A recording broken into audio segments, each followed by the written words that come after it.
आजकल धर्म में एक चीज होती है कि लोगों पर देवी देवता आ जाते हैं। महाराज जी इसके बारे में थोड़ा बताओ।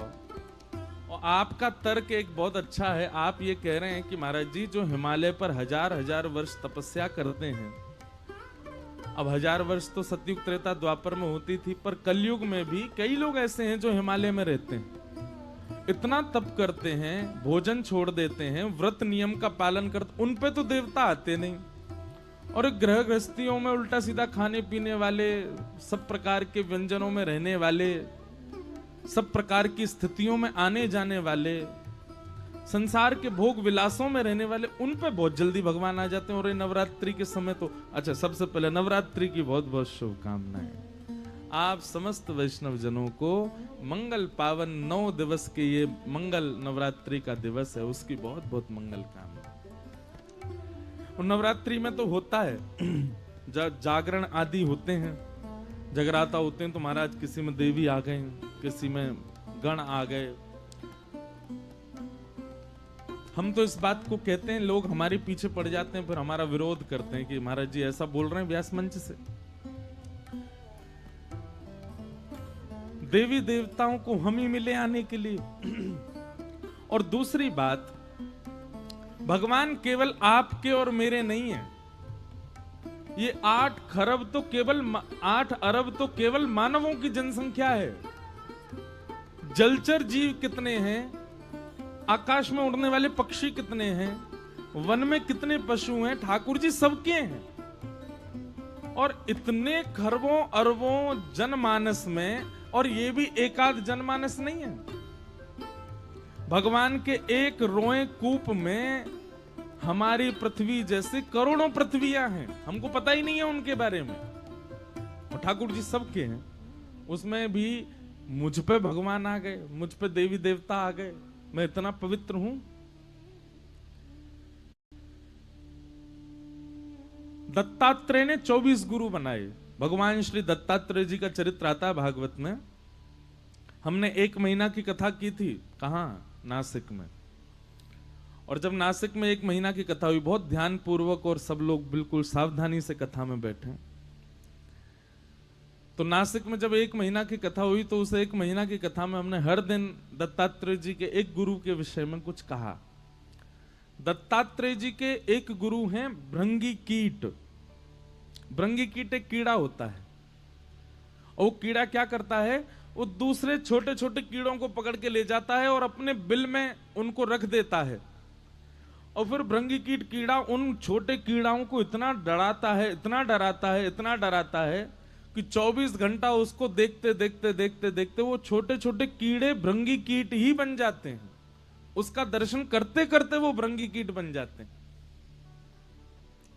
भृंगी कीट ऐसे ही अपना वंश आगे बढ़ाता है, कीड़ों को पकड़ करके अपने बिल में डाल के अपना रौद्र रूप दिखा के उनको भयभीत करके 24 घंटा उनके सामने घूमते घूमते घूमते उन कीड़ों को और कुछ सोचने ही नहीं देता।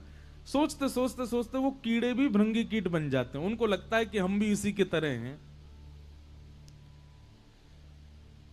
ऐसा ही हम आप सबके साथ कभी कभी होता है। हम जिसको बहुत चिंतन करते हैं या जिसको देखते रहते हैं, जिसके पास जाते हैं, जिसके पास बैठते हैं, कभी कभी साइकोलॉजिकली हमारा दिमाग जो है उसकी चीजें कैप्चर कर करके हमको उसके जैसा बनाता है। नवरात्रि में व्रत रखते हैं, 9 दिन 9 देवियों की पूजा करते हैं, फिर जगराता में जाते हैं, आदि आदि इन सब भावों में रहते हैं, तो हमारे माइंड को और कुछ सोचने को मिला ही नहीं।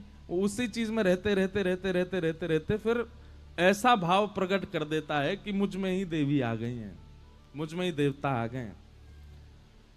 और भैया आते भी होंगे ना, तो हमारी बहुत ध्यान से सुनिएगा बात, गण जरूर आ जाते होंगे, देवी देवता नहीं आते होंगे। हर देवी के करोड़ों करोड़ों गण रहते हैं साथ में, वो जरूर आ जाते होंगे कभी। और उनका आना कोई उसकी विशेषता ऐसी नहीं है, इसलिए इन विषयों में ज्यादा ना जाया जाए। फिर मुझसे किसी हिमाचल के व्यक्ति ने, उत्तराखंड के व्यक्ति ने कहा, आप हमारे यहां आकर के देखिए, हमारे यहां देवी आती हैं, हमारे यहां देवता आते हैं। पर वहां देवी देवता किसी मानव में नहीं आते हैं, वे देवी का स्वरूप धारण करके, हिमाचल में मैंने दर्शन किया है, वहां देवी का स्वरूप बना करके पालकी लेके जाते हैं। फिर वो पालकी में जो विराजमान स्वरूप है उसमें ऐसा आवेश आता है कि वो बिना किसी को उठाए ही घूमने लगती हैं, आदि आदि ऐसा होता है। तो ऐसे कुछ तत्व, कुछ भाव तो होते हैं, पर हम मानव इतने शुद्ध नहीं कि हमारे ऊपर देवी देवता आए, इसलिए इस बात में ज्यादा नहीं पड़ना चाहिए। फिर किसी का प्रश्न है कि भक्ति पथ पर चलते चलते बीच बीच में आपका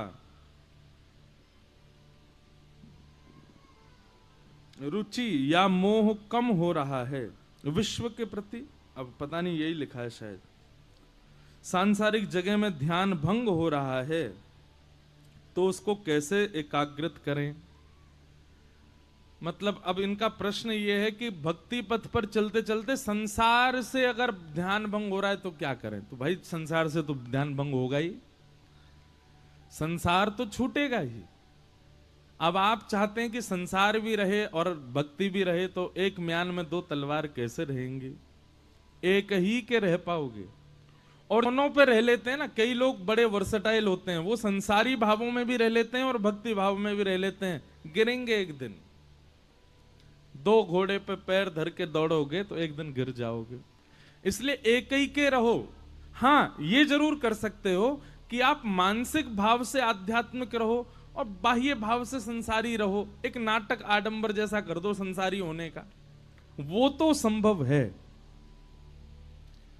जैसे अभी हम उल्टा करते हैं, हम क्या करते हैं, हम हैं तो संसारी पर दिखाते कैसे हैं कि हम वैष्णव हैं, हम भक्त हैं, हम ठाकुर जी के, हम बड़े पवित्र हैं, हम बड़े शुद्ध हैं, हमारा मन बड़ा पवित्र है, पर हैं बड़े संसारी। इसका विपरीत होना चाहिए।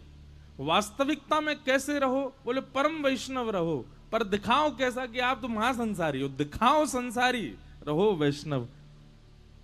उल्टा करते हैं हम, रहते संसारी हैं दिखाते वैष्णव हैं, वो गलत है। रावण राक्षस है पर संत बनकर के आया सीता जी का हरण करने, इसीलिए तो उसको मारा राम जी ने। इसलिए संसार यदि छूट रहा है तो भैया ये तो होगा, आप दोनों नहीं संभाल सकते। बस हाँ ये है कि कर्तव्यों को पूर्ण करना है, वो तो आपको आध्यात्मिक स्थिति विवेक प्रदान करेगी, उसी से ही आपका संभव हो पाएगा। कर्तव्य निवृत्ति।